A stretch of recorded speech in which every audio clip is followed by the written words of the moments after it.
السلام عليكم ورحمة الله وبركاته. ده ميزان بنعمل بيه الليفل أو منسوب، سواء في الجبس أو في الكهرباء أو في السيراميك أو حتى في السباك. كل الحاجات دي مهمة جدا جدا ناخد المنسوب بتاعها عن طريق ميزان الليزر عشان نحدد بيه الشرب ده يخلينا كل النقاط على منسوب واحد.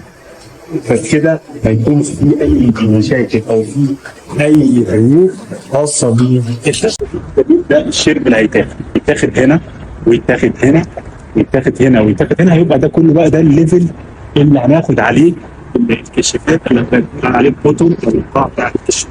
تمام؟ عشان تبقى تيجي تبص من بعيد لقريب وتلاقي كل الكشافات على ليفل واحد، عينيك ما تتعبش تبص تلاقي واحد طالع واحد نازل. عشان كده لازم الحاجات دي مهمه جدا جدا لما نيجي نحدد الليفل بتاع التشطيب الخاص، سواء للجبس او حتى الكهرباء او حتى مفاتيح الاناره الداخليه او حتى مفاتيح الاناره الخارجيه او حتى الكشافات.